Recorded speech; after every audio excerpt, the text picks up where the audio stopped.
Hello and welcome to the TEFL Textbook Review, a resource for you to select the best textbook or supplemental materials for your English language learners.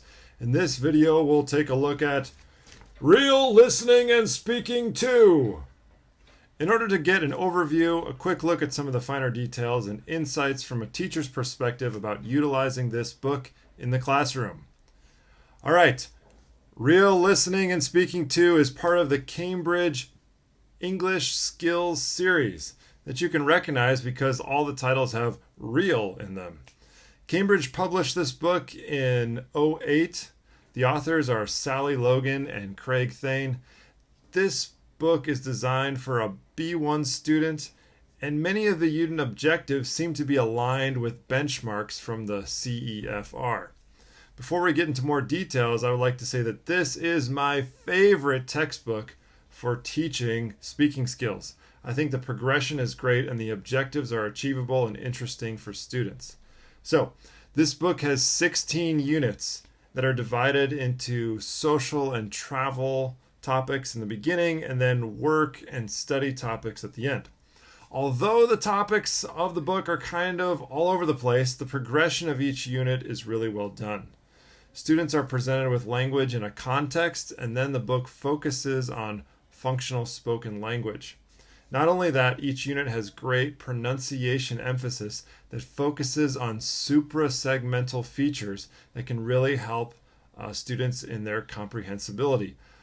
So that's a really great feature of each unit.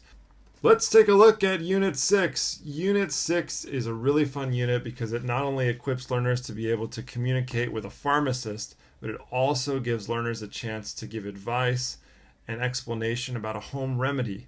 In addition, the pronunciation feature has students identifying and practicing sentence stress. We have seen the whole health problems, going to a doctor, taking medicine type of topic in many books. What I've found so useful in this book is that it highlights home remedies, which is a great topic to encourage and foster real communication and sharing in the classroom. In addition to the nice progression of listening and speaking tasks in the book, it has some interesting sidebars that provide extensions on activities and learning tips for more information. Lastly, the book is really dialed into increasing learner awareness and autonomy by providing a checklist at the end of the unit. Oftentimes, teachers are the ones assessing if students have met objectives, but this book puts the objectives right in front of the learners so that they can track their own progress. In the back of the book, there's an interesting form that students can fill out when they watch English movies or listen to the news, and there's a form with tips to help students plan their study and their next steps. This is a great tool for teachers to build in more learner strategies and goal setting as a class. At the very end of the book, you can also find the typical things like an audio script and an answer key which students can use to study on their own.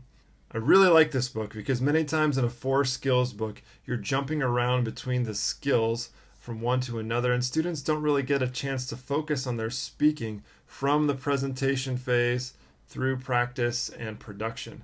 I found this book to be really easy to use as a teacher, and the quantity of activities tends to leave students feeling accomplished and positive.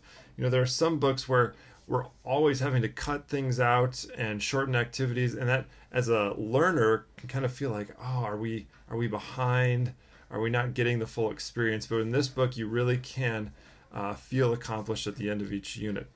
This book doesn't attempt to be too flashy, but it's really fundamentally sound and a great tool to see students improve in their communicative competence.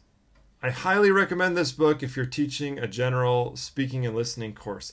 Even if you're teaching a 4 skills course, you can supplement with this book and really add some great speaking activities to your course. If you've used this book, please share your opinion and experience in the comments, and also feel free to suggest a book that you would like me to review in another episode.